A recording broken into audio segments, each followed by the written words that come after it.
Meeting of the CRA to meet to order. Start with the Pledge of Allegiance. I pledge Allegiance to the flag of the United States of America and to the republic for which it stands, one nation, under God, indivisible, with liberty and justice for all.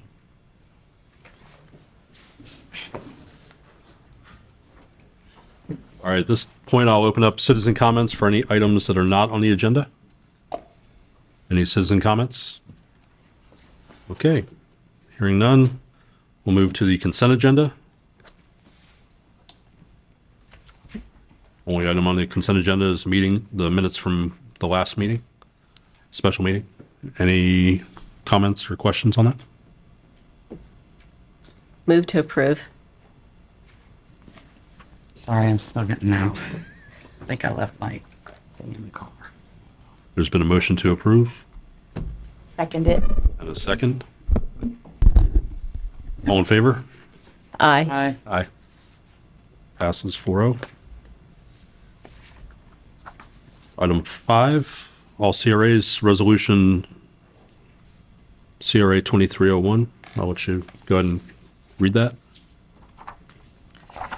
Good morning. At the last meeting, we had brought forward two resolutions for two separate advisory boards in the Bradenton CRA district and the 14th Street CRA district, and the board expressed that they would prefer that it's combined into one advisory board. So we went back and worked on this resolution to reflect that.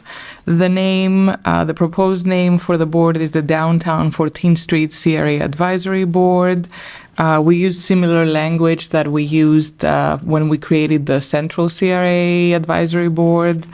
Under composition, I do want to potentially make one change, if you're okay with that. The current composition is for 9 members. 4 from the Bradenton CRA, 4 from the 14th Street CRA, and 1 that could be from either district. The one change that I would recommend is out of the 4, we're currently saying 1 resident/property owner, 2 business-related members, and 1 nonprofit. I think what we meant to say here is 1 nonprofit/religious institution. So I just wanted to see if that's a change you would like to make in this format. And I open it up for your comments or suggestions. Mr. Chairman, Yes, ma'am. most of the churches are 501c3s, so they're nonprofits. They are. So if we don't need to make, you're right. I don't know. I think they might have a different tax. I don't know that it's 501c3. I mean, they probably are considered nonprofits, but I think it's like 501c something or 501. I'm not, and I completely do not know this for sure. But Well, Phil, do you have any idea? No, I have no clue, but I think it's fine if we want to just add, to clarify that we're including religious institutions in the nonprofit category. Mrs. Cook? Yeah, the one thing I wanted to throw out there is, because this is my little drum beat about not calling it 14th Street anymore and calling it Tamiami Trail. I don't know if it'll cause too much confusion by calling it Tamiami Trail, but I just would like to, I think there's a negative connotation to 14th Street, and that if we could start calling it Tamiami Trail, it's about branding. That's the only comment I have. But if it makes it too confusing, let me know. We could do formerly known as. Just saying. the DBA. street formerly known as. Will we need to possibly change on that tone, possibly change the name of that CRA from 14th Street to Tamiami Trail? Is that And that may something we be need to too big of a deal. talk about You down let the me line? know. I mean, that would not be a difficult change for us to make. I mean, that would be something if the board wanted to do that, we could approve the resolution subject to that modification. My question is, how many members are in the CCRA board? There's 7 members. 7 members, and they're having trouble getting quorums. They do, and that's why I increased it to 9. My concern with increasing it more was only for space for meetings, but other than that, if we want to increase it, it's up to you. Well, if we have 9 members, we have to have 5 members in attendance to have a quorum. So my question is 9 a good number? I'm sorry. Go ahead. The Affordable Housing Advisory Committee just amended their bylaws to say something along the lines of, and I'd have to go back to look at the exact language, but it was something along the lines of a quorum is a majority, I want to say, of the then members either present or the composition of the group. So in other words, if we have the CRA advisory board that has 9 members, but we only have 7 filled, quorum can be a majority of how many of them are. I don't know. I just raised that as a suggestion, maybe to look at that language to see if it's helpful to us. And maybe this is a question for Mr. Rudisill. Can you have like alternates that can vote if you don't have enough people? I mean, is anything like that done? Yeah, I mean, we have alternates on our planning commission. It just another layer of administration because you have to figure out who can be there and who, if you do need an alternate, who gets to be the alternate that day or whatever it is. But yes, I mean, we could have alternates. We also have alternates for the Public Art Advisory Board, and the way they've handled that is the board votes in whoever from the alternates they want on that day. Oh, okay. Is that working good? Are you having any problem with quorum? With one time, and we voted in the alternate, and it worked fine. My question, again, is if you've got people that own businesses and you've got people in nonprofits, there's 9 members on the board, you have to have 5 people there as a quorum. If you have 7 members on the board, then you're down to 4. But I've seen us get into problems when we don't have quorums at these meetings and they're supposed to be advising us, and we're trying to be nimble and we're trying to answer people's requests in a prompt fashion. And if we can't get the advisory board to meet with a quorum, so it's an official meeting and we could get official information back, it's a problem. Well, but I can say that before we had no problem getting the business done for the 2 CRAs with, I think it was only 5, so I would think 7. I don't have a strong feeling either way on this. I mean, I think you're making a valid. I'm willing to try it. I just don't want to set ourselves up to have an issue if we can avoid it. But I'm willing to go forward with this. I bring that up for discussion. I bring it up because we have had a huge problem with the CCRA board members showing up and having a quorum. What if we did 7 and 2 alternates? We can do 9 and 2 alternates. I leave it up to you. Again, my only recommendation was I was trying to count how many we can fit here. I have reached out to a couple of other places, but on an ongoing basis, they told they could host the meeting, but it wouldn't be on an ongoing basis. So that was my issue with fitting them in the chambers. I'm not adverse to it, to saying 7 and 2 alternates. That's more workable. Mr. Chairman, you haven't weighed in. I haven't. Mr. Rudisill, you haven't weighed in. I'm fine with the 7 and 2 alternate. That's the consensus of the board. I'm looking at it to see where we'd have to amend that in the resolution. Are we able to just amend that resolution right now, or do we have to go back and do a I brand new? think that would be better maybe for us to take a look at and work on the language and bring it back to you to do that. Particularly if we want to not have the 14th Street designation on it. No, I agree with you. I mean, there was a time in Orlando, if you said Orange Blossom Trail, everybody knew exactly what you were talking about. And they have turned that around. If we're gonna take it up again next time, then I would just suggest that when you're I'm presuming that you're drafting bylaws. Yes, I'll According be to this, working on it. that it can, the language regarding quorum, that maybe we consider something along the lines of a majority of those then serving versus a Number of strict positions. number, yeah. In case we have the situation where we only have 6 people. Would we have to establish a minimum member number, You could- like if 5, and then. Right, I mean, that could get down to a really low number. Right. We'll look at that. Well, then, Mr. Chairman, I make a motion that we table this resolution until the next meeting and instruct staff and our attorney to bring it back to us with the comments that we've made taken into consideration. There's a motion on the floor. Oh, second. And a second. All right. Okay. I'm the one that's sick. I mean, come on. All in favor of tabling this until the next? Say aye. Aye. Aye. All right, it'll be tabled. We'll set that for the next regular CRA meeting. Okay. March 30th, we'll bring it back to you. Next is the purchase of holiday lights.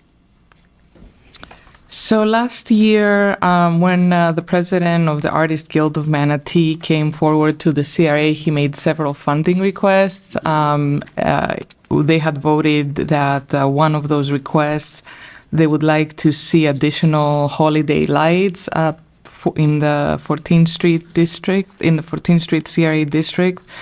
And then at the January Central CRA Advisory Board meeting, the advisory board also asked that additional lights are purchased for both the Bradenton CRA as well as the Central CRA.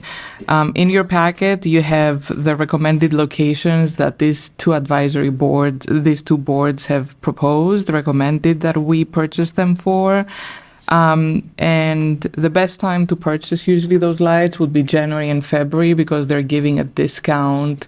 If you purchase them further out in the year, it would be much more expensive. So if we were to place an order by the end of February, we would get a 28% discount. So you have attached a quote, and then we would coordinate with Public Works on the location of those and where they would go. So these are 140 additional, for lack of a better term, snowflake lights. We can go with a different design. We thought it would look good to just stay consistent and uniform. But And this was at the request of the Central CRA. both the Central CRA as well as the Artist Guild of Manatee Mr. in Chair, the village. Yes, ma'am. I've also brought up the fact that I would like to see more lights in our downtown area. And if I specifically would like to see more lights in the trees like we have on Old Main Street and other areas of downtown. And I know that Winter Wonderland is going to be talking with some different businesses about putting lights on their businesses and this sort of thing. So if we're going to be purchasing the lights that go on the street lamps, is it something that we could look at? Of course, it says that this order has to be placed by February 28th, It's Tuesday. which is Tuesday. Mr. McClellan, who do we work with to get the lights in the trees on Old Main Street?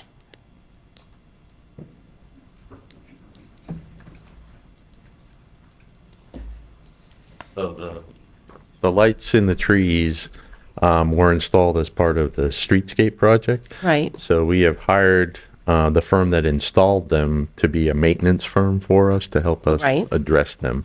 I think it's Bright Futures is the name of the company that we worked with for that installation. Okay. Well, Mr. Chairman, I'm going to make the motion that we approve the purchase of the holiday lights used in the CRA districts, total amount up to and not exceeding approximately $71,000. And we have a map here where those are going to be placed. But I would also like to see us work with the group that did the lights on Old Main Street and see where we could possibly put them in the other areas of our downtown as far as lights and trees. Because it creates a sense of place, it creates an ambiance, and it's something that we can use year round. We have actually budgeted for this year separately from this, which we have not budgeted, but we'll amend it. We have budgeted for additional lights in the Bradenton CRA district. Okay. I think it would be also worth looking on the Riverwalk. We've been hearing from residents that they would like that lit up, so it gives that continuation. So we can definitely, it's in the budget already, so we just need to get a quote and kind of get it working. Okay. Well, then I'll amend my motion to approve the purchase of the lights as presented to us today, and with the understanding that staff will be bringing more information back to us. And thank you, Mr. McClellan. I'll second. There's a motion and a second. Any discussion? All right, we'll have the vote. All in favor? Aye. Any opposed? No. Sorry, there are no opposed. I was yay. Sorry. Okay. All right, passes 4-0. Item 6, and I want to make a note here. When we get down to item 8, Central CRA, we're going to flip-flop those to the Mini Rogers property will be discussed first, and then notices of intent to dispose will be second under item 8. We're now on item 6, Bradenton CRA District, building and site enhancement grant application. Mr. Russo, do we need to have the oath offered to anybody or for anybody from the public? At what point do I need to, because I'm new to this, offer public comment after we've done our proposals, and then offer public comment on every topic or in general? I don't know. For the city council meetings, we have people sign up to speak on items that they want to speak on. Right. But I don't know that we do that in the CRA. It just notes on here, citizen comments on items not on the agenda. We may have comments on items on the agenda, obviously. So I would, you could open it up after the presentation or at the items presented. Okay, thank you. All right. Ms. Kaiser? Okay, under the Bradenton CRA, we have a couple of grants today. The first being a exterior building and site enhancement grant, and it's for the property that's located at 1210 4th Avenue West, which is right around the corner from our city hall. This is a 70-plus-year-old building that was purchased by Miss Jennifer Kenna, and they have come forward to the CRA to ask for some funding for the purpose of new windows and entryway door. The replacements are for the 2 entryway doors, 7 windows on the ground floor, and 15 windows on the second floor. So the estimates that they have received, that we have reviewed, for materials and installation is a tad north of $114,000. Their total investment in this building, excuse me, is $650,000, and staff is recommending a reimbursable 50-50 matching grant for up to $20,000. Okay. And the Kennas are here if there's any questions or. If they'd like to speak, sure.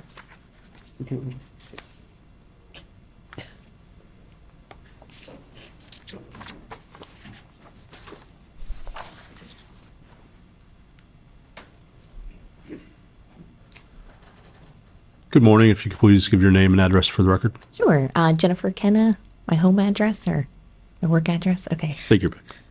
Pick one. 1210 4th Avenue West. So it's going to be our real estate business right around the corner here. We're looking forward to just investing in the downtown area. We love Bradenton. I've been here for about 10 years and I sell real estate in the area. So super excited just to see it get a little bit of a facelift.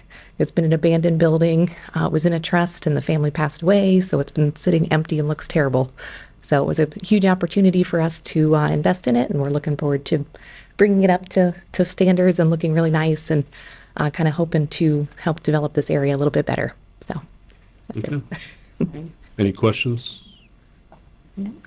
All right. Thank you, man. Thank you.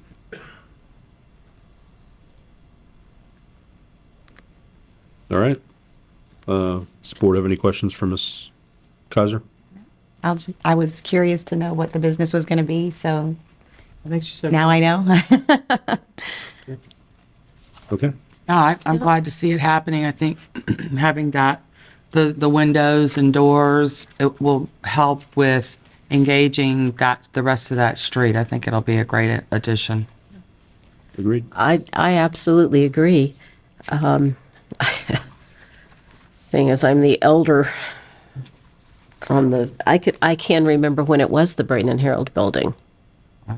My mom worked at the Bradenton Herald and yeah, I can remember.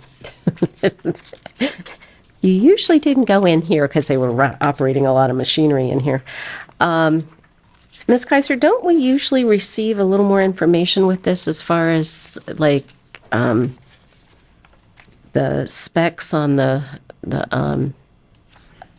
type of windows and doors and that sort of thing? I mean, I seem to remember getting more information in the past.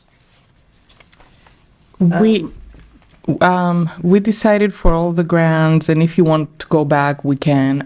But for purposes of a lot of the applications and those specs included information like cell phone numbers, home addresses. It also could have been a quote that the business would give to this entity but not to another entity. So making it public information on the dais. We have that information if you want to see it, if you want it included. But staff has done the review, both Ms. Kaiser and Mr. Mignon. But we have it if you want. We have it with you. We can show it if you want. Well, I think if there's personal information on it, you can redact that. I believe if it's personal cell phone information, that sort of thing can be redacted before it's given to us. But in the past, we have received that information, and I think it just shows that this board's doing its due diligence. We will start including back if that's what you wish. So do you want to see it right now? Ms. Kaiser can put it up. Well, I think it's important that, I'm sorry, Works.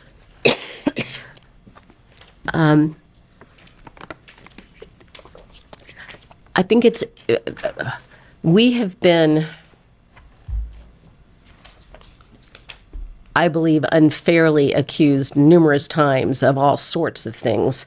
So I think it's important that we show that we are looking out for the taxpayers that this money has been accumulated from, and I think it's important to have this kind of information. I agree. So I have a proposal contract here. And let me just say this, if someone gets a good deal from somebody, good for them. And if they choose not to give somebody else the same deal, that's their business, and they can choose to operate their business the way they wish to. So, but yes, I'd be interested in seeing what you have. Okay.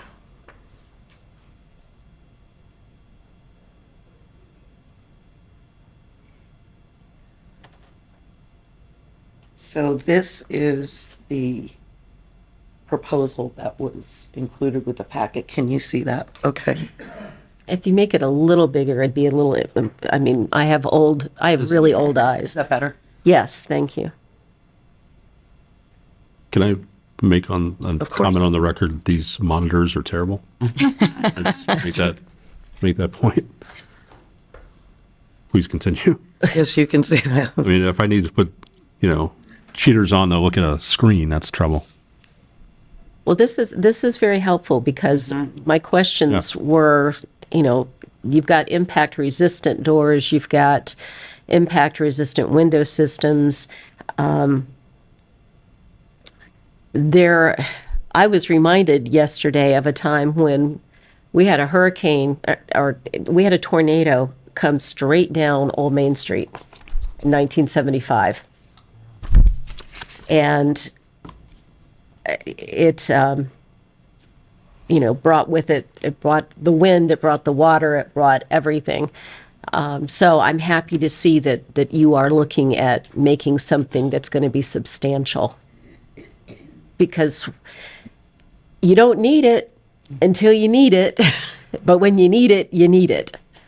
And of course, each person that's, or this individual are working with planning to make sure that they're meeting all the codes and that they're working with a licensed contractor, and that contractor has that responsibility. Yeah, I would, just two things. I'm assuming they know the permit is City of Bradenton, but also this proposal is from June of last year. Is it, are they, I'm just, making sure that we're still. Are they going to honor this contract? Okay. Okay. Okay. Okay. Well, I think it's a great. Okay. I guess the chair will entertain a motion to approve or Do we want to see if there's any citizen comment on it, or? I don't think we had some. Is there any citizen comment further than Ms. McKenna brought up, Ms. Kenna brought up? Okay, hearing none. I'll make a motion to approve the exterior building and site enhancement grant application for 1210 4th Avenue West LLC for up to $20,000. I'm sorry, I kind of. There's a motion on the Second. floor and a second. All in favor? Aye. Aye. Passes 4-0. Go make it pretty. And thank you for your investment in downtown. Yes. Okay. Okay. The next grant is, again, in the heart of our downtown. Mary Lou Toomey is the owner of the property located at 318 12th Street West, better known as like McCabe's. It's a 2-story building. And there's, a couple of businesses in there. They've come forward to the CRA to ask for funding for, again, windows. The building is over 100 years old. It's the second-story windows that are just in dire need of repair, and so they've decided to replace them. I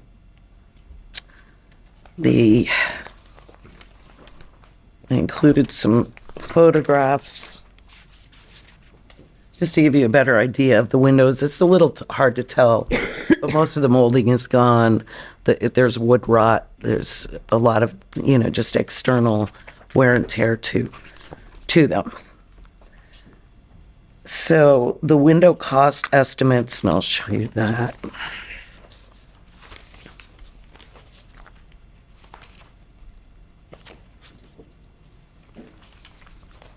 Sorry.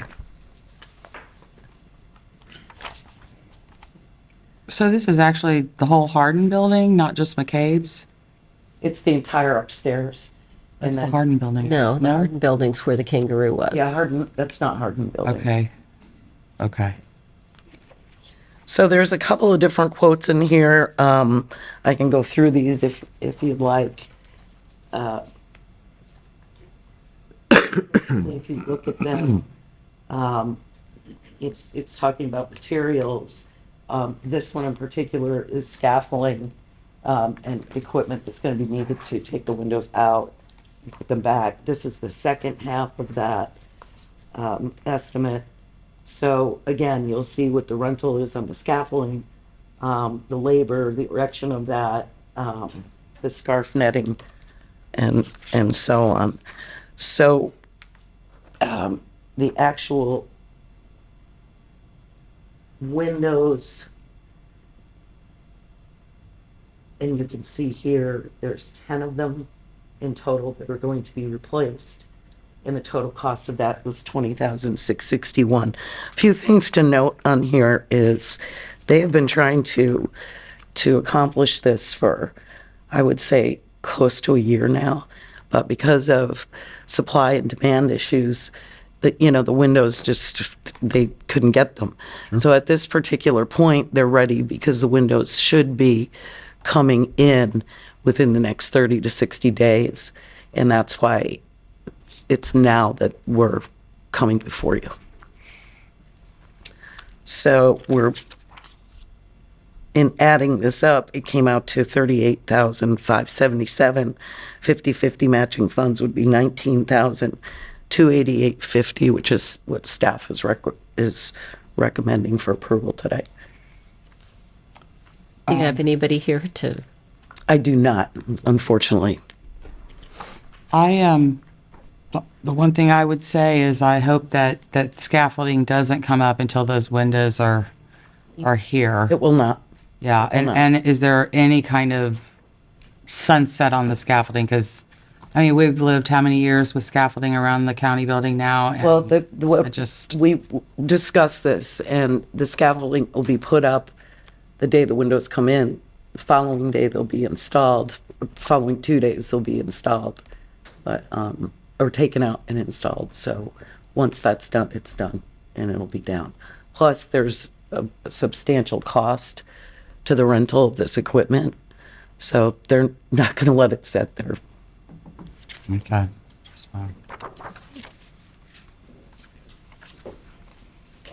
Okay. Mr. Chairman, Yes, ma'am. I move to approve the exterior building and site enhancement grant application for Landmark 1896 LLC for an amount up to $19,288.50. I'll second it. Okay. There's a motion and a second. Any comments? Any public comments? Okay, hearing none. Take a vote. All in favor? Aye. Aye. Any opposition? Okay. Thank you very much. Yeah, of note that that last bit of paperwork was even less than the first one. Yeah. Next will be funding for Clean City Maintenance Technicians Downtown Action Team. Mr. McClellan, Director of Public Works and Utilities, is here to talk a little bit more about it. But overall, this team, the Downtown Action Team, was created recently in order to pay more focus in the way, better cleaning, addressing the needs of the downtown area. So they have up to 3 Clean City Maintenance Technicians, and the city has come forward to see if the CRA can help support funding this team. Our attorney is comfortable with this request because we do have restrictions as a CRA on how much we can pay or what we can pay in terms of salaries. But given that the streetscape is above and beyond what the city would normally do, that is an approvable cost that we can fund and help the city assist with this. So the total funding per technician is $53,105.70. My recommendation would be that, given that part of their job is landscaping, which that crew used to do, that we do some type of split between city and CRA, and that the CRA does not take up the entire funding of these 3 positions. You have the job description, and I don't know if Mr. McClellan would like to add anything else. I just want to be clear. We've got the total payroll cost per technician is the $53,000, and the funding request is for up to 3. Right. So that would be like 109. Or I'm sorry, 159. 150 something. Yeah, essentially what we have created is the Clean City technicians, maintenance technician. These folks are dedicated or will be dedicated to the downtown corridor.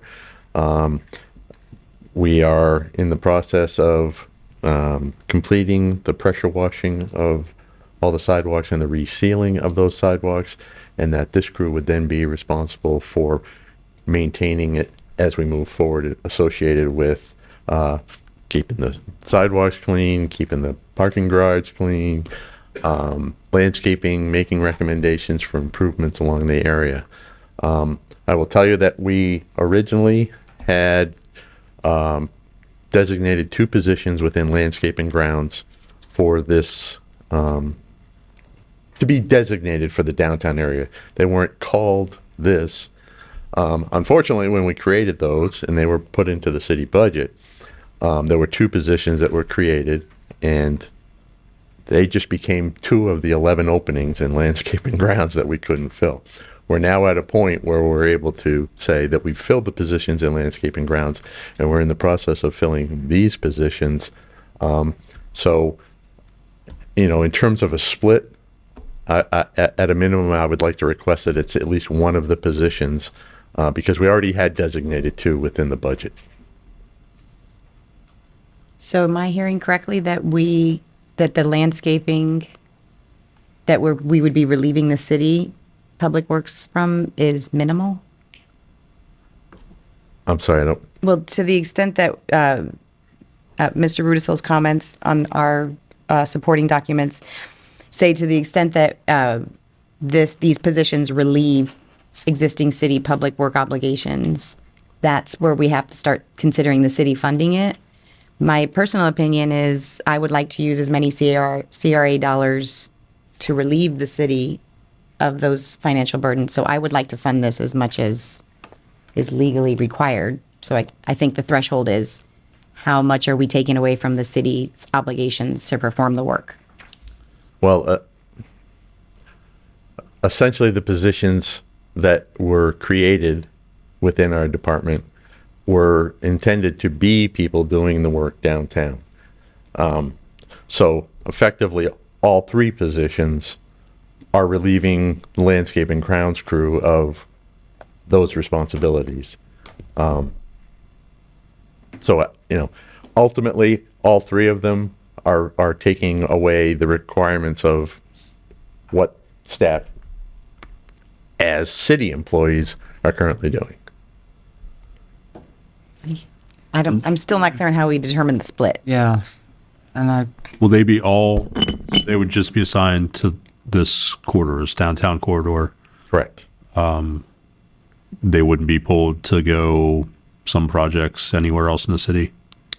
Because I think that's where, It would only be in an When money would emergency situation that they would be pulled off to do something else. same as any other city staff, Yeah. potentially. The other aspect of this is that these positions, in order to complete the work that is needed downtown, separate from what normally has been landscape and grounds responsibility, these folks are going to end up coming in at as early as 4:00 in the morning in order to be able to get work done when there's no vehicles in the downtown area and no foot traffic in the area. So the intent is that, these are people who would end up working some shift differential. So any hours between 4 and 7 a.m. that they work is a shift differential for them. That's completely separate than anything anybody's been doing associated with this area. And this would be throughout the entire Bradenton CRA, just not Old Main Street? Our intent is that it's not just Old Main Street, that it's, the general, what we would call the downtown corridor from Baccarata to 9th, from 9th to 15th. I would ask Mr. Rudisell's maybe clarification. My understanding of CRA versus city paying city salaries, that it would be what functions, not what's the need, but like if city normally traditionally keeps landscape grounds, that's not something the CRA could or should fund. However, there's aspects of this team that are unique and above and beyond that we can pay. So I agree with you. I feel CRA money should go and relieve as much as we can. But again, I would be very careful about, definitely not, my recommendation at least is not 100%. But can you clarify in better legal terms than what I just said? Well, I mean, the CRA can't be subsidizing general government operating expenses. So it's, we're trying to balance, what I'm hearing is they're doing different things here than what a normal landscape maintenance crew would be doing. In terms of, they're not just doing mowing medians and, things like that, this is there's enhanced landscaping here that requires a different level of service than you have for the other areas of the city. So I think it's just a matter of, So do we have funding to put in additional landscaping? Is that something that you have looked at?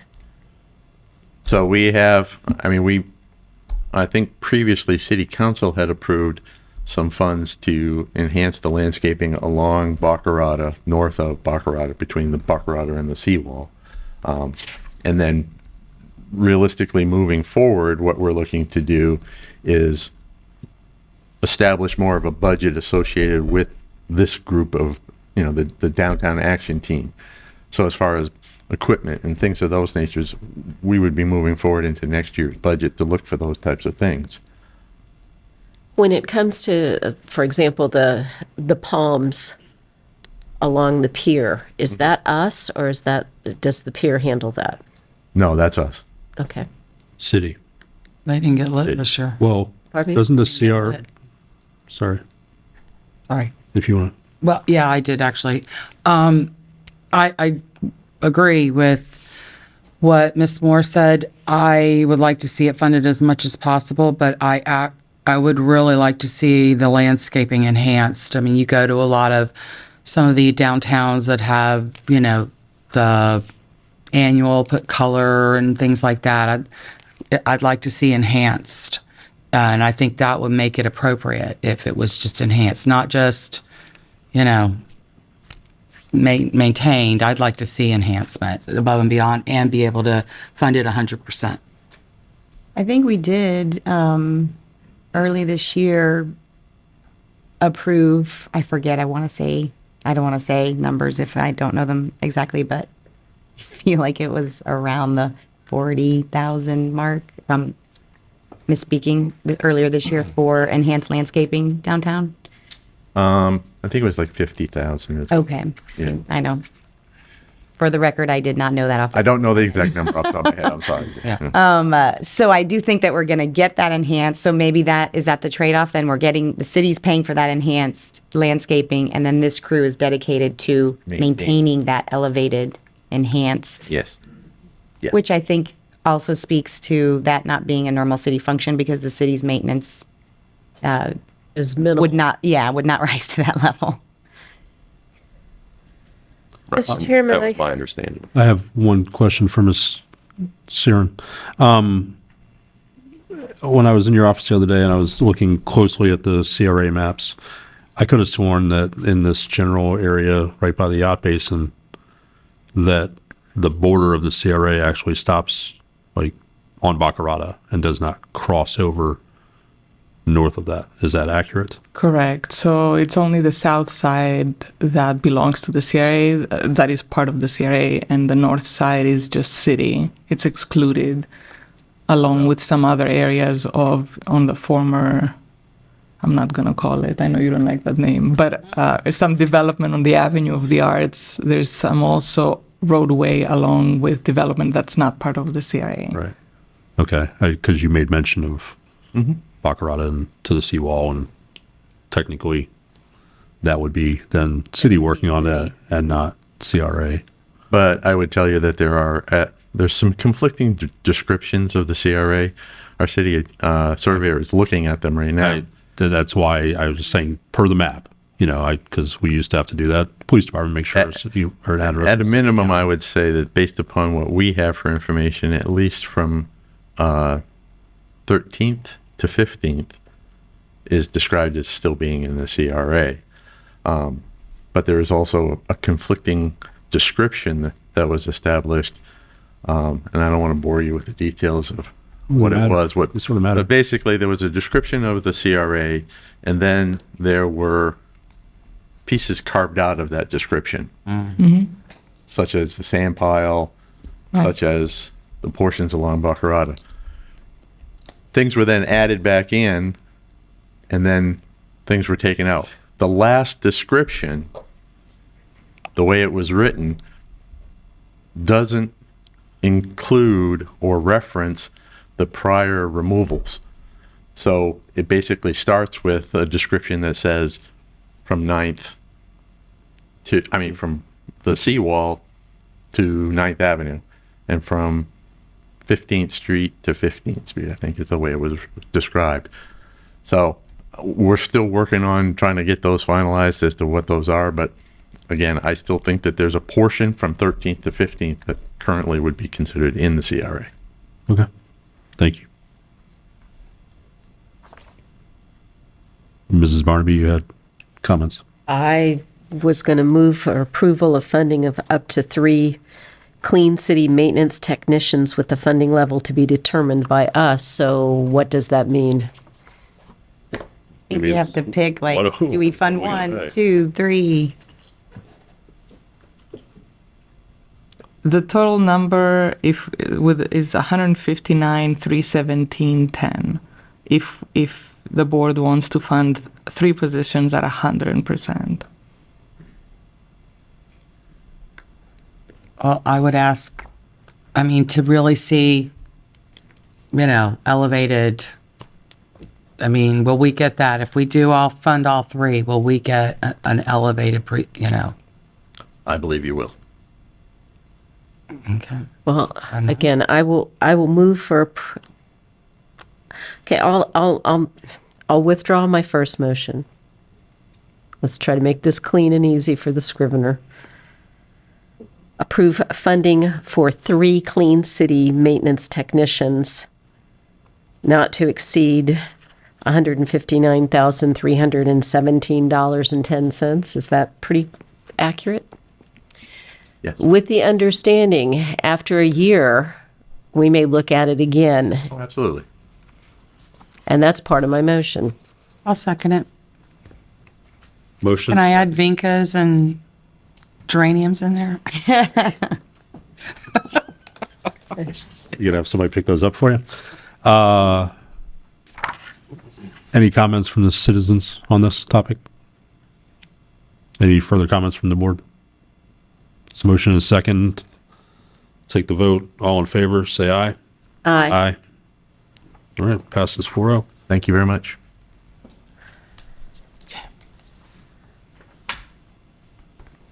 Okay. Next, funding for installation of removable bollards in the downtown corridor. This was an item that also was discussed previously in a city council meeting in order to enhance pedestrian safety as well as traffic. Beautify, balance the needs of the pedestrians, and commit to a pedestrian-oriented infrastructure model. A request is that the CRA we fund the purchase and installation of the bollards in the downtown area. You have 2 quotes in there. You have the original quote for approximately $86,000, and then some additional locations were included for approximately $22,000, and you have a map of where the bollards are to be installed. So the total funding of these 2 quotes is $107,861.70. Mr. Chairman, Yes, ma'am? having worked on numerous events in our downtown, having something like this in place that can be raised up when we're having the events and then lowered so that the streets can be transverse when there's no events, I think is incredibly important with public safety. Having seen some of the things that have happened recently with individuals that were impaired, both either chemically or mentally, and people driving through parades and public events and the carnage that occurred, I don't want to see the city of Bradenton in that news story. I have to say, this has been talked about for quite a while, and I've been in favor of it and surprised it's taken this long, so I'm certainly in favor of it. So, Mr. Chairman, I'll move approve, what? Ms. Moore had Oh, comments. I was just going to say that I think this also appropriately speaks to trying to use CRA dollars within CRA to free up city dollars. And the safety concern is 100% valid.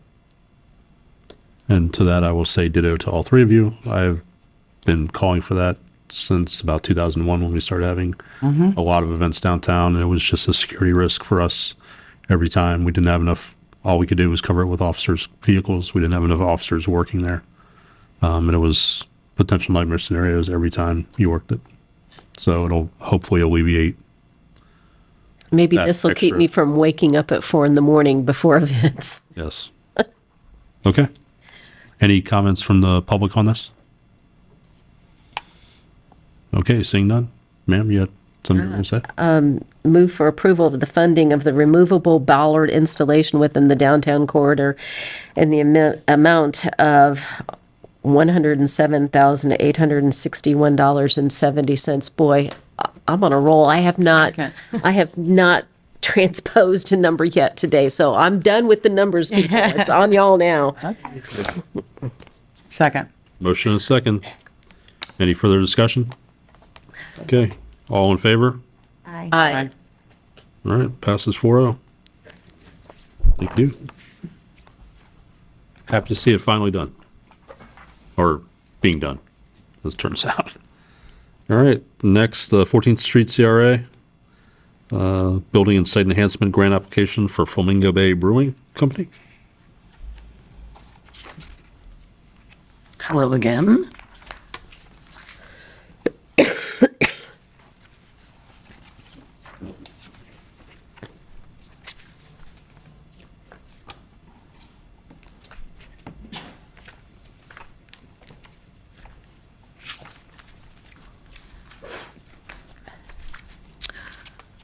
So, this property is located on 14th Street West.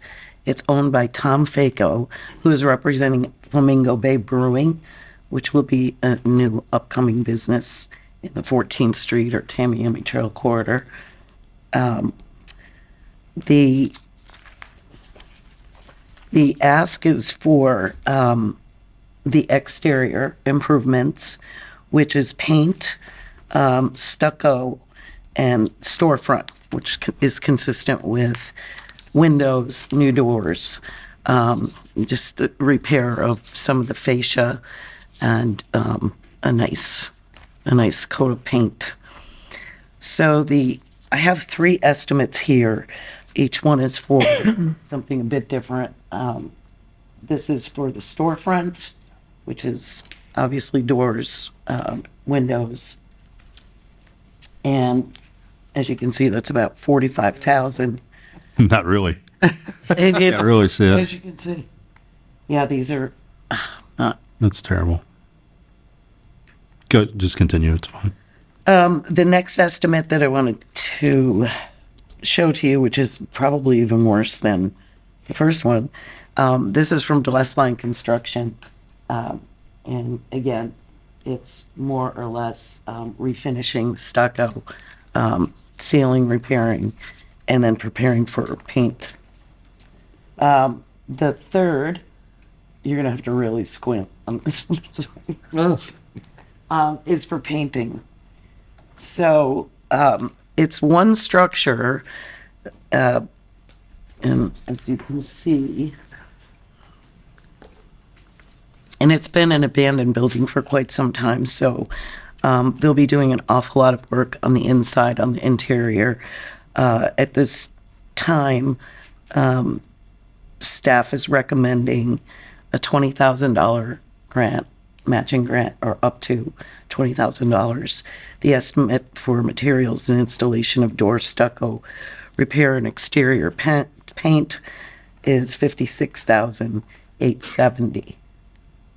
And I believe Tom is here. If you have, would you like to come up? Go forward. Do we have a picture of the proposed exterior? And What it's going to look like? No, I do not. I just have the current. We have the drawing. Yeah, it was a rendering of the, I think midway through that pack where it says east elevation. It's got sort of what the front door might look like. But it's just Where? in the packet. Sorry. Am I looking at that correctly? That, so we're renovating this existing building and this is 1912 and 1910 is next door. Yes, and it's all vacant? one building. It's all one in one parcel.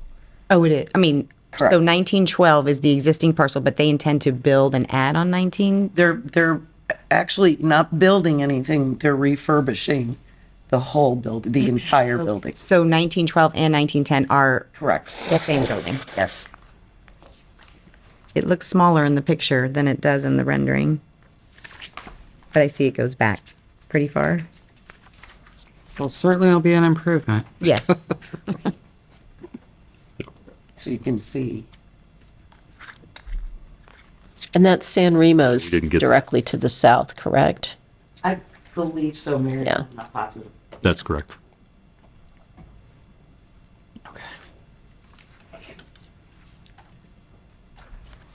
Can you put the property record back up, Mel? Sure. Please. Thank you.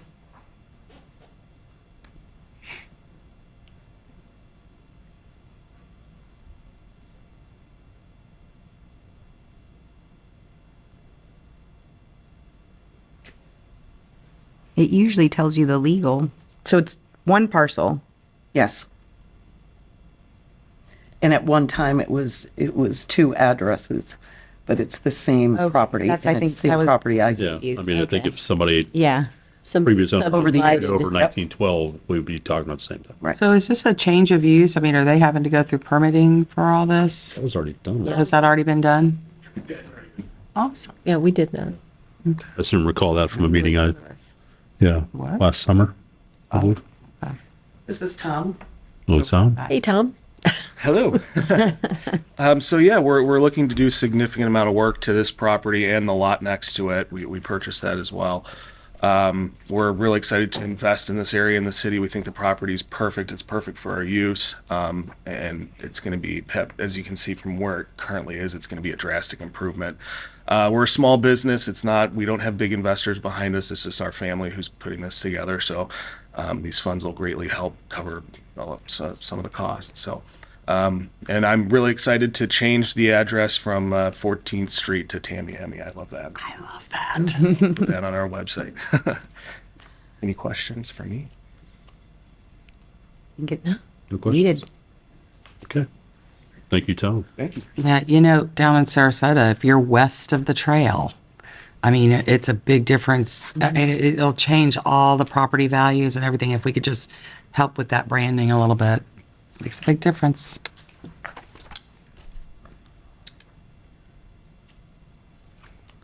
Okay.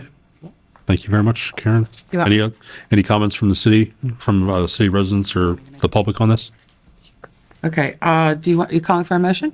Ready for a motion? We can call for a motion this I'll time? make a motion to approve the exterior building and site enhancement grant application for Flamingo Bay Brewing Company LLC in the amount of up to $20,000. Second. There's a motion second. Any further discussion? Hearing none? All in favor? Aye. Aye. Thank you. Thank you. Passes 4-0. Okay. Next, update on the 14th Street West new sidewalks project. Approximately a year ago or so, the CRA board voted to install new sidewalks in the 14th Street CRA district. I want to remind the difference between new sidewalks versus repairing existing sidewalks. So as we're talking again, city versus CRA, because the city is repairing the city's existing sidewalks, CRA cannot pay for that. But however, in none of the formal planning documents that the city has does it talk about them installing new sidewalks. Therefore, it is an expense that would be an approved expenditure. So we have allocated at $550,000 in order to add sidewalks in this district.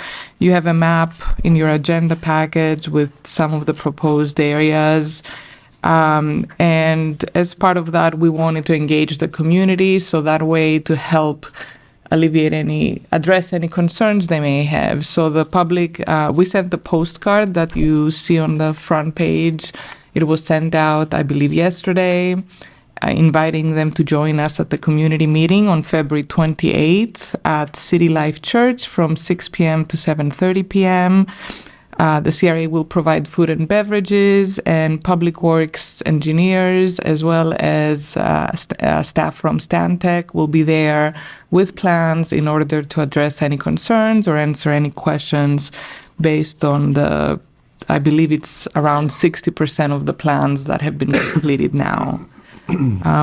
I do want to also let you know, we did receive a potential estimate that may be higher than the $550,000. I need to talk to Public Works to find out how much of that may be an increase, and then I will need to come back to you to see if we want to fund the increase or if we want to reduce the amount of areas that we cover with sidewalks. But as of now, we're proceeding with how the map was approved last year.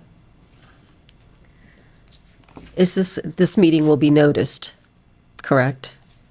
Yes. Okay, so we would be able More to of you attend. can, yes, absolutely. Okay. It's next Tuesday, so let's make sure it's, other than the public notices mailed to residents, it's done properly, because I plan on being there, and I'm sure others may. Am I giving up too much? Didn't you grow up in that area? I did grow up in that area. Yeah. Grew up not a stone's throw from there. So yeah, I'm Okay. I'll try to be there. Any further comments? Okay. All right. Thank you for the update. Next, we will have the Central CRA discussion of the Mini Rogers property. And I'll let you take it from here. Just a brief background, and Mr. Peter Diari is also here along with some of his team, so he would like to address the board. But just a little bit of background. Back in November 16th of 2022, we signed the Second Amendment and restatement to the ground lease for the Mini Rogers property in the Central CRA district, and according to which the developer, the tenant/developer, had to obtain a site improvement permit by February 28th. And then if they didn't meet the deadline, then they would have a 30-day cure period. So we wanted to ensure this was on the agenda for discussion since that deadline is coming up. Mr. Diario has emailed an update that you all have received, but I would like for him to come and address, and he has a request from the board, then we can discuss further. Okay.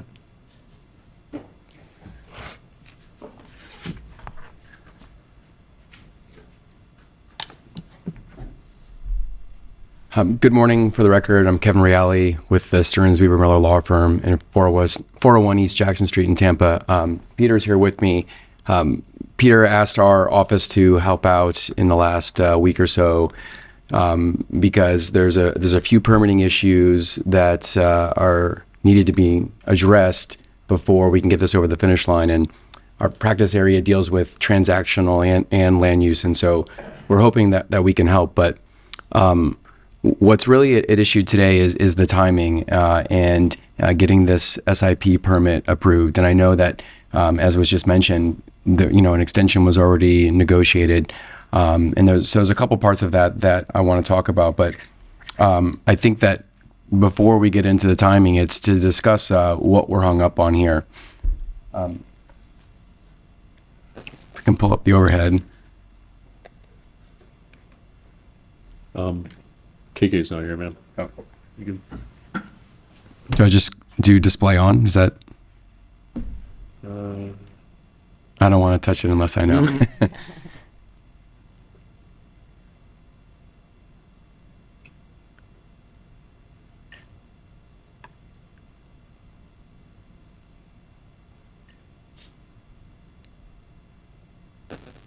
Sure, why not? Hit display on. Let's see what I happens. was going to say, who knows how to use it? Nothing's going to get blown up.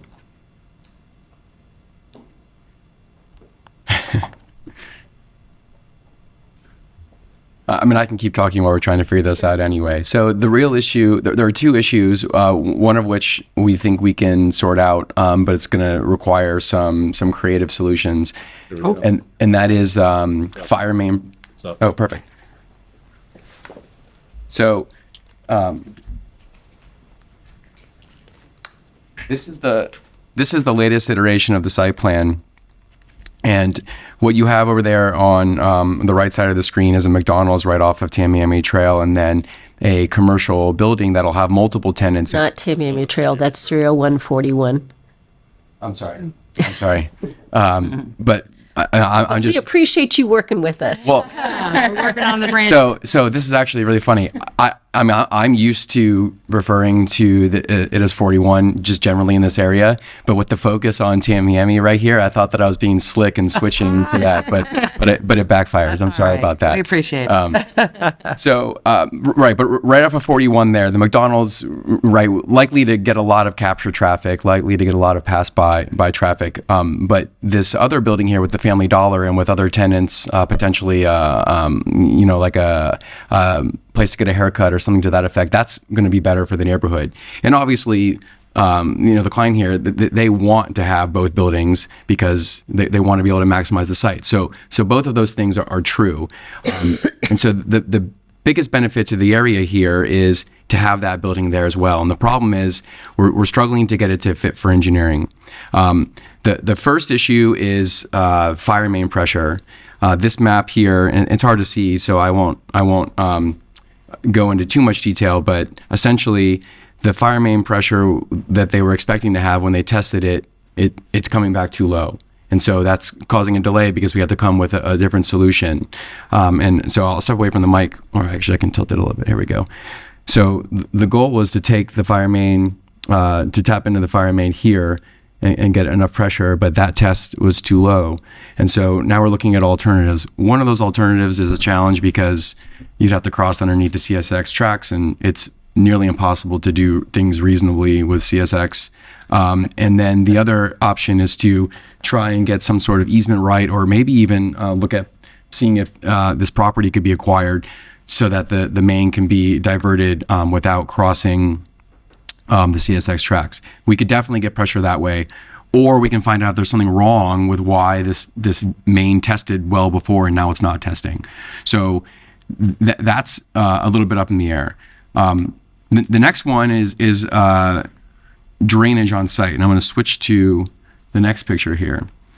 So the picture on the right with the red, if we can't figure out where the disconnect between our engineer and staff is on the drainage, we're likely to have to put everything in blue and red into some sort of dry and wet retention.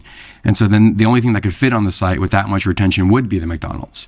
And that's not going to benefit the neighborhood as much as just having the McDonald's there, because that's going to benefit pass-by traffic on 41 more. And I'm new to this, so when I say the disconnect between engineer and staff, I haven't talked to the engineer or staff yet. So I'm just going by the engineer report I have, and I want to get involved and figure that out.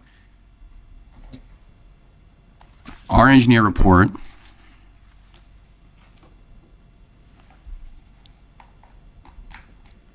identifies the site. I don't want to call it a bowl, but the site drains to a central drain on site, and then that gets taken off site. And what our engineers have calculated at the current discharge is at 11.63 cubic feet per second. And what they're saying will happen with the proposed with both buildings is that some will be retained and then the flow would be reduced. But the city staff has asked for a lower reduction number. I don't have any comment on what the disconnect is. I just know that there's a disconnect, and I want to ask you all today for time to figure those two things out. So we're really close. The tenant here, and he can speak in a moment if you have questions for him, but he hired me because I can hopefully help with both the transaction and with the engineering issues. I'm not flying in on a cape or anything. It's just a new set of eyes to show his efforts, to show that he is trying, but he's just not, quite meeting that deadline that we're hoping we can extend. And we're available for questions. We have more detail, but I think that's enough information to start the discussion. So do you have an estimate of the time that you might need?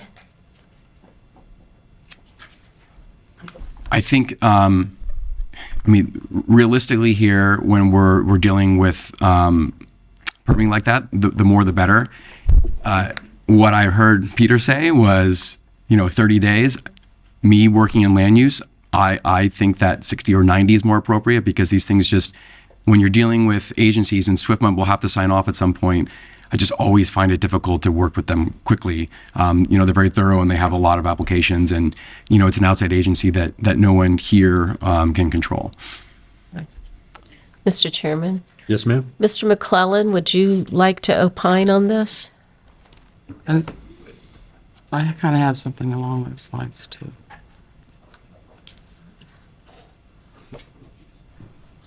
Yeah, you sure? Okay, the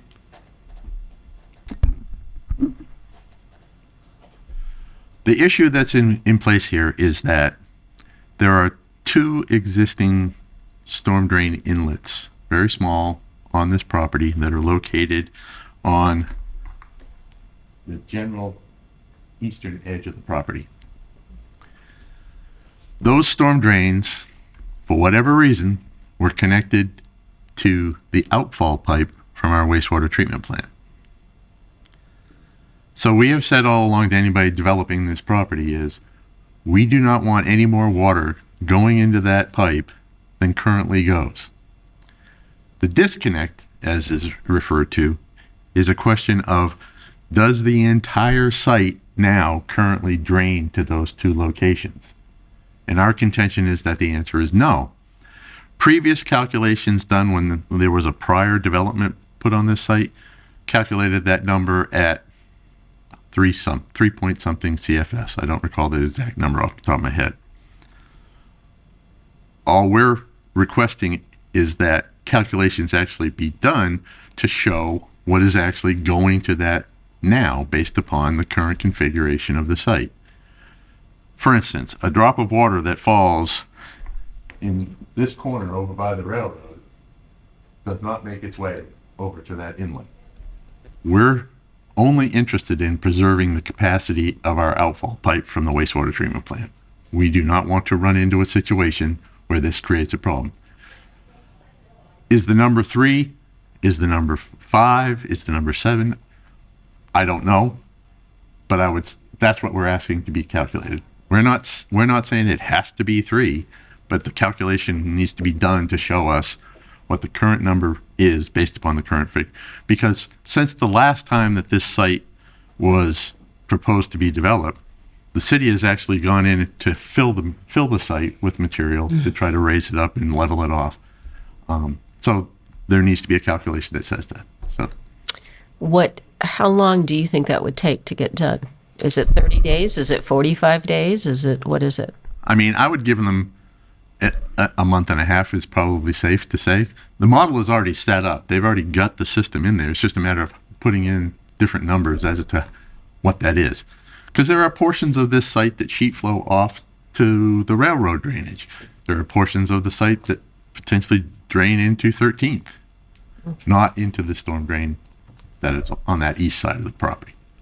So I'm just trying to understand. So you do know what needs to go, or you don't know what needs to go, and you're wanting them to determine that? All we're saying is that the way they've calculated it now is they have made the assumption that the entire site drains to those two inlets. The concern is that it is unlikely that the entire site drains to that site. And we would ask them to run the calculations to show us what is currently going there now based upon the topography of the site versus the assumption that the whole site drains there. And do you have any thought on the situation with the fire?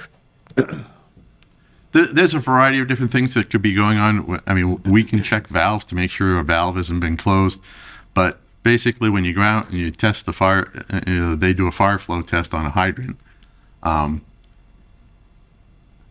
Sort of kind of depends upon the time of day that you do the test. If the test is done late in the afternoon, again, I'll bore you with the engineering, but we have 6 elevated storage tanks. They are all at the same elevation. They provide the pressure in the system. They are filled overnight so that they're full in the first thing in the morning, and then they drain throughout the day.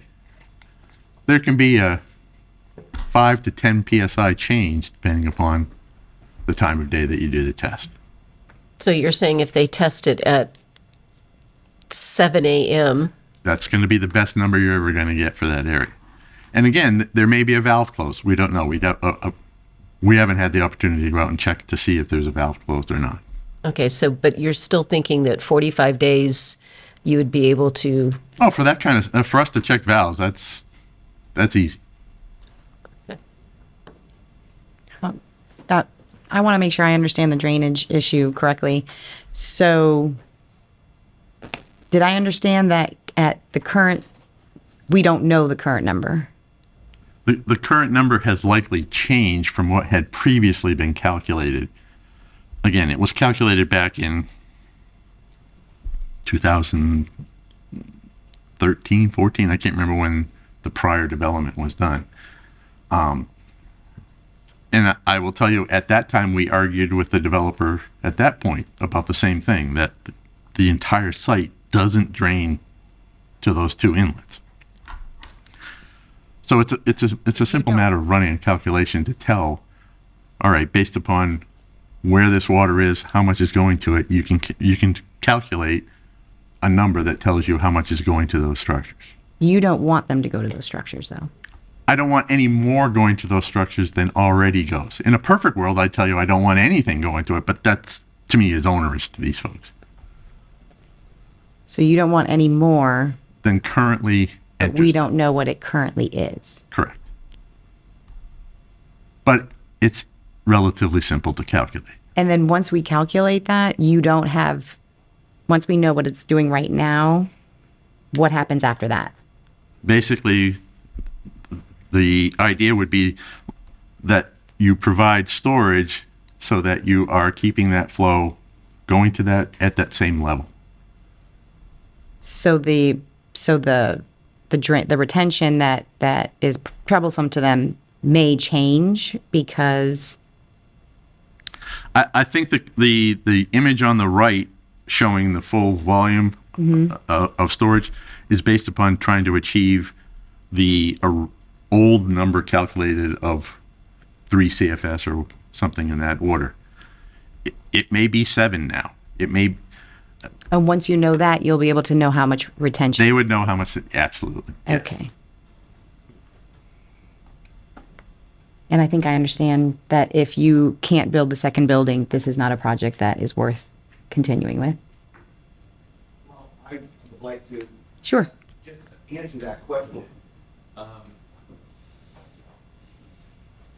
Thank you for asking it. And we would love to build just a McDonald's. That's just not what I promised this commission. This commission wants a neighborhood shopping center, and I've done everything I can to do it. The McDonald's was a request because the story was, if I get this McDonald's, I know I can get the balance for the shopping center. If we're held by this, we're gladly to build a McDonald's. But I don't believe the calculations that you'll find in the report. Our engineers, we actually initially tried to drain to the DOT right away because it's simple. It's right there. It's a small 40-foot from our pond. It's the practical way. But during our meeting with the FDOT, they made us do the calculation to show the sheet flow from the lot. And they restricted us to not adding 1 more ounce to their system than what currently is being flowed. It turned out to be about 1,500 square feet of area, more cubic feet, but 1,500 square feet of area. So we redesigned so that we wouldn't put any more into the Florida DOT system, and we reanalyze the bowl and the amount of water going into the current system, and it's really not 100%. So Jim is right, but it's like 99 or 98.2. It's a lot relative. And now, if you go to the site, you'll see it's flat as a pancake. You know, the lowest area is 16.5. The sidewalk is 17.2. So it's not much. But when you want to do compensated storage, and when then we also had met with Swift Mud, who decided that we have a floodplain. Now, we don't really have a FEMA floodplain, but they decided that since during the 100-year storms, your sewer backup, they want to have compensated storage area, and that's the red. So in order to meet both of at the 3.5, this is what happens to the site.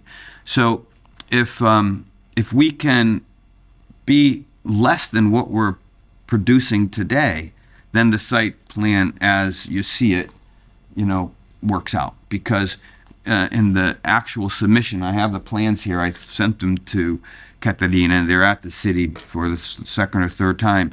We show the 5-year, the 10-year, and the 25-year. We're actually flooding the parking lot to do that. And then we have the 100-year, which of course is it's not FEMA, it's the South Water Management District request. And we have that capacity with the current plan, with the calculated flow in our stormwater management report that our attorney has shown. And Katarina has a copy, so of course the city does too. But we just need time, I guess, for the city and our engineers to really think about what the report says and to verify, because we also did 4 different surveys of the lot, and as it relates to grade, first 50 foot, every 50 foot. Now I think we got every 25 feet. It's such a subtle change. When you had all the debris and the big trucks came in, they made a rut that is 6 inches, and it's as much as the difference in the site. It's a subtle change, but yet we have done those calculations. And no, I would build a McDonald's, but that's not what I promised. I promised a neighborhood shopping center. So can you just give your name and address for the record, I'm please? sorry, I'm Peter Diadio with Commercial Services Realty. We're the developer for this site. I live in Palmetto Riviera Dunes. Thank you. You came in hot with the answer, so sorry. Didn't want to interrupt. You're good. I have a question. Yes, Ms. Yeah, if we grant this extension, I mean, there's still other deadlines down the road, and it feels like we just keep extending, and I don't know. I mean, I inherited this contract. Are we going to be able to meet the rest of the deadlines if we do this extension? Well, initially we think that we can, but really it's how long we take, because to finish FDOT and to finish the South Water Management District, I need to have the finished site plan, because we've been to both of those agencies multiple times, but to get over the finish line, I need this final SIP approval, and it depends when that's finished, so when I can start the next approval process. We would like to start building right away. I just need to finish these items, so it might be a smart time to look at the whole agenda to be sure that we're adequate in timing, but we want it to happen as fast as possible. Just need to overcome some of these things. Let my attorney talk. And if I may, again, Kevin Reale for the record, for the contract, the lease itself, there's a date to pour slab, and then there's a date to complete, and it does consider if it happens separately, but it's set up assuming everything's sort of going at once.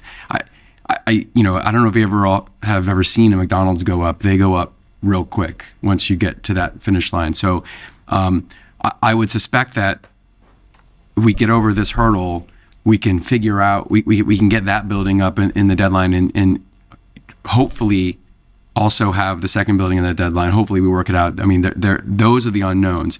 So I would say that if we're talking about tinkering with that portion of the lease, it would be for the second building, not the first, that I would ask for. But I don't know that we have to address that today, as long as the CRA understand, would understand when we come back that we want to make that deadline. We can move forward without changing that deadline today, but we don't want it to be a false promise. It may require tinkering for the second building.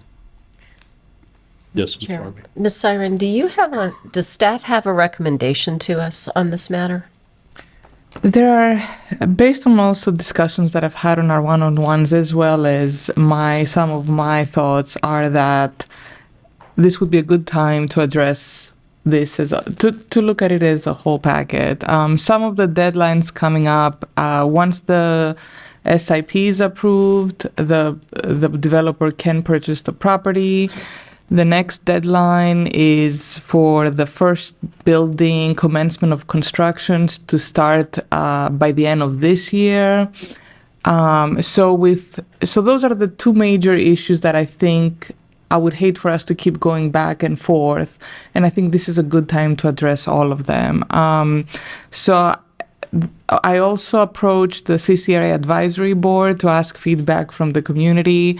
I heard from one person from the chair that, and it's one opinion, but I think it's critical that we hear it, that, we've spent 2 years, we're so close. They would like the CRA to give that flexibility, but also to ensure, that the CRA is covered and that that the community gets what needs to get. So I would encourage, my recommendation would be to go ahead and give an extension that you all think is appropriate, potentially, a 60-day extension, and then also to relook at potentially the purchase. When can that property be purchased?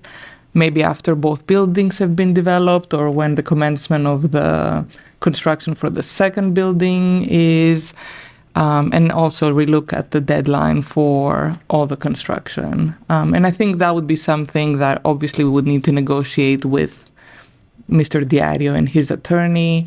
But if that's the case, we would need a special meeting potentially on the 8th, because March the 8th, after the city council, in the afternoon of the city council, because March 30th would be too late for this. Mr. Russo, did you have a comment? Or? No, I was listening to all the comments to kind of try to get a feel for where the board was headed here. But if we're talking about having a meeting on March 8th, and it sounds like there may be a few provisions of the lease that we want to work on tweaking, maybe what we could do for today, under the provisions of the Second Amendment, there was a 30-day cure period, which wouldn't start until the city sent notice of default. And maybe what we could do is just have the board direct staff not to send that notice, and we'll just try to bring something back at the meeting on the 8th with an amendment to the lease. Do we miss, and do we put ourselves at risk for not providing that notice? No, I think it could be provided at any time, but that would buy us 2 weeks to. I was going to ask questions about Ms. Garikio-Siren's recommendation, but I don't know if you would like to. You seem like you want to say something first. I actually totally agree with both of those analyses from your attorney. That one, you're not giving up any rights under the lease if you wait to give notice, and then two, that is a way for all the parties to leave here today comfortable with where things stand, and then the idea of changing the purchase date and then adjusting the timing based on the second building, I think, is a way that both parties are giving something to make the timing work, because we're pretty confident we can deliver that first building. It's the second building that we're worried about. Thank you. Okay. Yeah. And so to both of those points, I think it is appropriate for us to request that in exchange for the extension, we delay the ability to purchase, to tie that to the development of the second building. Yeah, I would say that the CCRA's comment weighs very much for me. And so That's where I'm coming from. Yeah, I know Councilwoman Coachman had a previous engagement and sort of came up last minute, but I know I'm pretty confident she would echo that. And since it's dead smack in the middle of her ward. So do we need to take formal action to say not to issue? I Or mean, do you have a motion prepared, Mr. Rudisil? Yeah, I think it would just be a motion to direct staff not to issue a notice of intent to terminate the lease and to bring back an amendment to address the issues that have been discussed today. At March 8th, at a special meeting on March 8th. So we're directing staff not to issue the notice of intent to cancel the lease until the March 8th. I mean, no sooner than the March 8th meeting. Is that accurate? At some point, we're going to have to direct staff to issue it if. Right. I mean, that's just leaving it open for the board to then, if we didn't work something out, then they could change that direction to staff. So what you're saying is we could make a motion that we will have a special meeting on the afternoon of March the 8th to address these issues, and the staff will not issue that directive until March 8th or otherwise instructed by the board? I think that would be fine. I was trying not to put the date in there just in case for whatever reason we didn't get a meeting scheduled on that date, but I think that's fine. I think we're going to have the meeting, though. Okay. and it's following Yeah, that's my council, concern is we are telling staff, don't do it, but then we need a meeting to either do it or not do it because we've amended the lease. Right. I think that's right. I mean, your worst case scenario would be if we don't have the meeting, then that notice wouldn't be issued until the CRA could meet again. But my other question is, because we have been asked for an extension, at what point in time does the extension begin? Well, we can work out those details with the amendment that we when they bring back. negotiate it. Yeah. Okay. Well, then I will make the motion that Mr. Rudisil and I have discussed. Ms. Kaiser, do you need further clarification or? So Okay. as I heard, a motion to direct staff not to issue intent to terminate lease until, and I'll let you take it from there. Until CRA Directed. from the CRA board and to bring back an amendment at a special March 8th meeting. I'll second it. I'm sorry. make it. Before we, I mean, I guess, are we discussing? We are motion and second, so there's discussion. Do we need to provide anything in that motion that requests that staff negotiate or that Mr. Rudisil negotiates the continued, the lease amendment regarding when they can purchase? I think we've got that direction. Okay. Okay. Any comments from the public on this matter? Okay. There's a motion and second on the floor. Take the vote. All in favor? Aye. Okay, passes 4-0. Thank you both for coming. And Thank the third gentleman who's with you too. Okay. Next on the agenda, other discussion, I'm sorry, the notice of intent to dispose CRA owned properties. In two previous CRA board meetings, the CRA board instructed staff to do some research for the three properties in the central CRA district. One of them at 413 10th Avenue East, another one on 1013 6th Street East, and the third one 1021 6th Street Court East. They're all very close to each other. They're all vacant, and both the CCRA Advisory Board and the CRA Board have in the past discussed the need to increase home ownership in the central CRA district. So at the last meeting, at one of the meetings, we were instructed to create the notice of intent to dispose them. By state statute, any time that we dispose property that we own, it has to be noticed, and then the CRA board can discuss on what you'd like to do with that property. So we have prepared the proposed notice of intent to dispose the real property for these 3 properties. Yes. And you have on the back some additional information. We also would like to hold an open house at each one of these locations, so any prospective parties that are interested can come and look at them. Depending on how it goes today, if we get approval to move forward, our intent is to advertise them around March 1st, and then the deadline to be at the end of March, and then gather all the proposals and bring them back to you for your discussion and consideration. Okay. Before we do our discussion, any public comment on this? Okay. If I could start.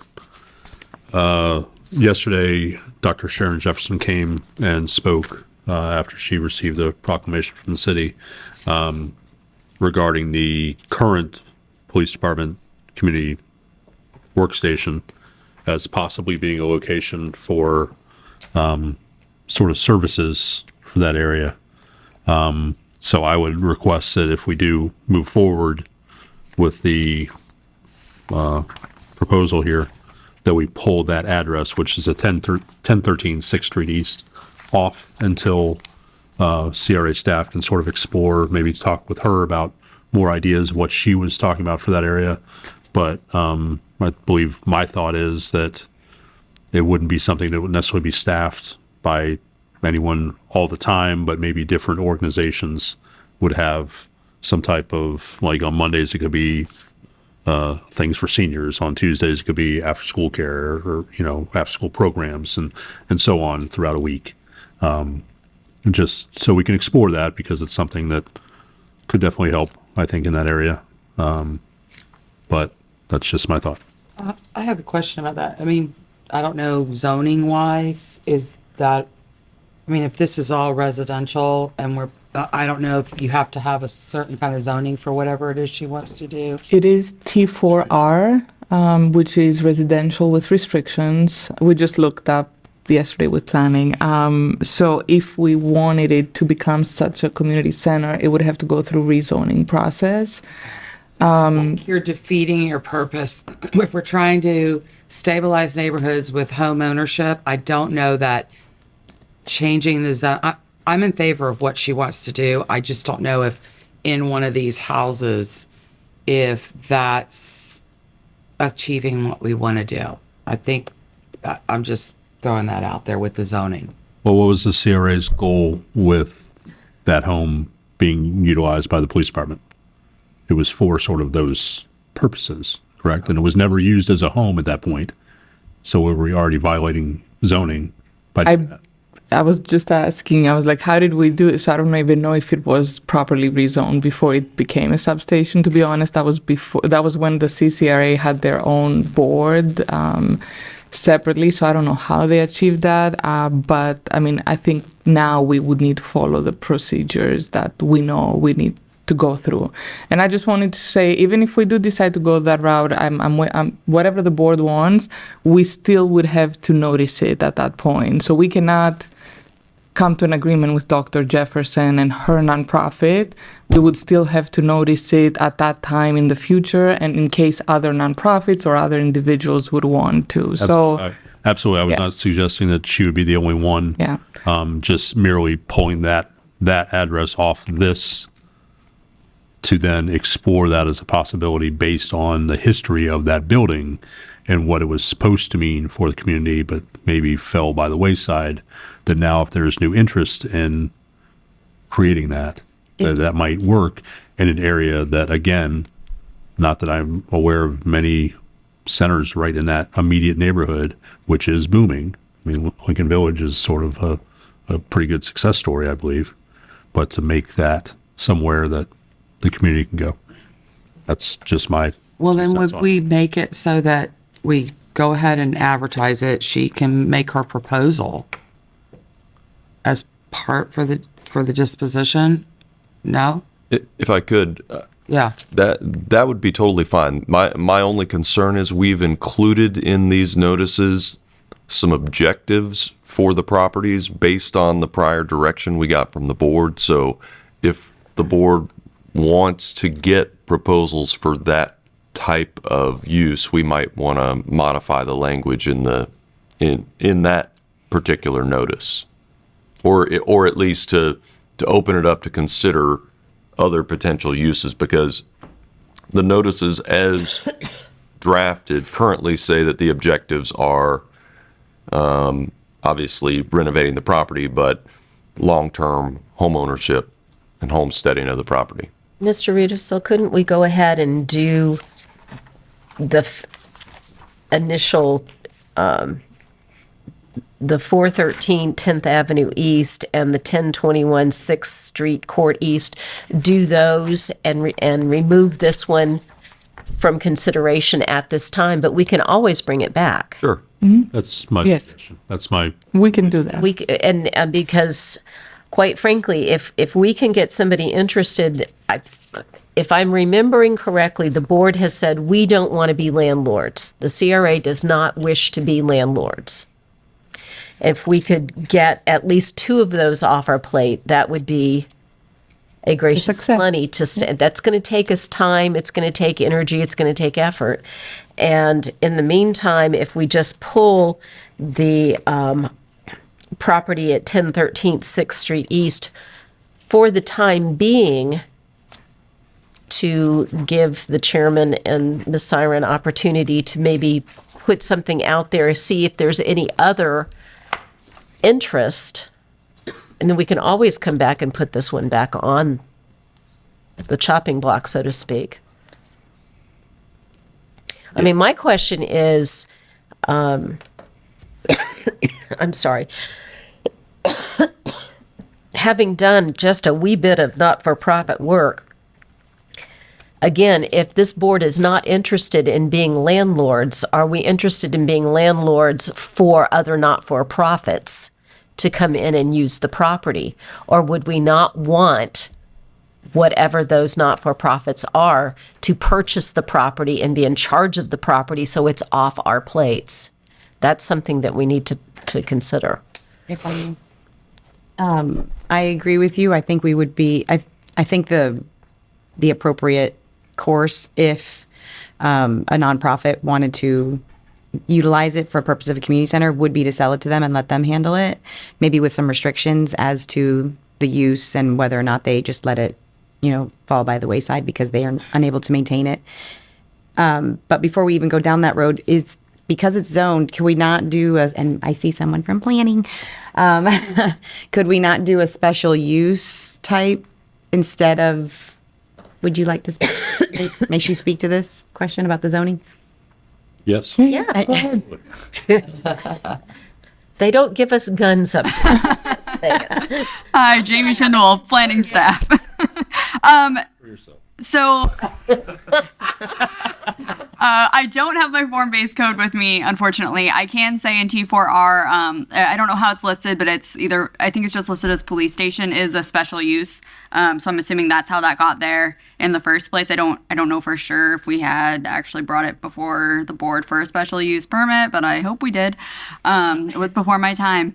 As far as this other use, I'm not sure where it would be classified. It seems like maybe a cultural center. There's not like a clear on our table. Well, in my It doesn't fit in perfectly with T4R. The future land use there is residential medium density, so really speaking to it, wanting to be a residential area. And then T4R is the more restrictive version of our T4 zoning. But I do believe in the form-based code that a use not on the table may be able to come before the city council as a special use. It's just something we'd have to look into when we had a more clear understanding of what the proposed use is. Right. So all that to say, I don't know if it's as burdensome as completely rezoning it, or I don't know if it's. I was just speaking to the level of difficulty. Right. Well, and I'm concerned if you're talking about turning this into a community center, and I'm looking at the size of the lot, there doesn't appear to be a great deal of parking. But that's one of the things interesting about that neighborhood. This isn't going to be for everyone in the world to come to. This is going to be for people who would walk there in that neighborhood to come to. That was by and large, when we would have events there, any police events, the only people who were driving there were people from the outside who had to come and present. It was designed for neighborhood children or families to come to, seniors to come to, and hear what we were talking about. Well, I think that we could go ahead and get started on the other two properties. And that would give our chairman and our executive director time to kind of flesh out so we know a little bit more exactly what we're looking at as opposed to this kind of nebulous thing that's out there. So, Mr. Chairman, I'll make a motion that we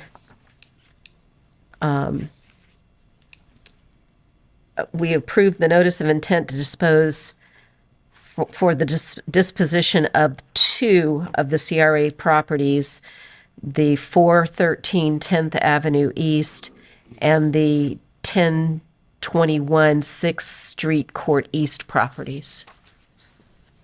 I'll second it. There's a motion and a second. I'll just note too that I think it's wonderful to see the chairman responding to citizen comments and trying to work with them in that regard. Thank you. As far as any public comment on this? Yeah, as far as my comments, it just, there's a lot we've talked about opportunities here facing our board when we're not doing this on Thursday mornings, but maybe on Wednesday mornings. And this is one that it may dissolve, but it's something I think we have an opportunity to take a look at. So with that, we'll ask for the vote. All in favor? Aye. Passes 4-0. Thank you very much. Other discussion or new business? The only other item that I would like to say is that I just wanted to wish Chris Mignon a happy birthday for tomorrow. He's not here. He's actually Taking his birthday off? taking his birthday off, so we wanted to wish him happy birthday. Did you want to lead the singing of happy birthday? It'll be out there forever. Only if they're here. That's the deal. They have to be That's present. true. I don't record happy birthday greetings anymore. My songs. You do still, right? I still do what? Like you'll leave a voicemail message of a happy I don't birthday. do that anymore. I'll call someone, but I won't. If they answer, I'll sing, but I will not leave it on the. I go pretty deep on it. It means a lot. I want them to hear it live. Anything else? I use that little app where you can have like a giraffe singing it. I'll make sure y'all all get one. Thank you. Just need to know when y'all's birthdays are. Thank you very little for that. During the meeting, Mary Ann makes you sing happy birthday. Well, no, actually, the way that started was when I was chair of the MPO, we had a Bradenton Herald reporter that was notorious for never turning his phone off. And it used to really annoy me. So I told him if it went off again, I was going to make him sing the FSU fight song. Being a Florida Gator, he turned his phone off and it never happened again. Excellent. Mr. Any Chair, and I know it was addressed yesterday during the city council, but I also would like to extend my condolences to the family of Mr. Polk. Not only was he the director for planning for the city, but he was interim for some time as a CRA director. And he was the very first resident that called me when I started my employment here and offered me a lot of history and advice. So just wanting to acknowledge he was a great man. Yes. Thank you. Any other council comments? I'm sorry, board comments? The only comment I like is I really like it being on a different day. Just saying. I, So much fresher. it seems to me that by having it on a specific date and a time certain, we are telling the community that we take this job very seriously. And I felt in the past when it would be following a regular council meeting and you didn't have a time certain, you would have people that would be sitting and waiting all day long. And I felt that was not as respectful as I prefer to be. So I do like having it on. I feel fresher this morning dealing with this. Okay. Thanks. All right. Nothing else. Meeting's adjourned.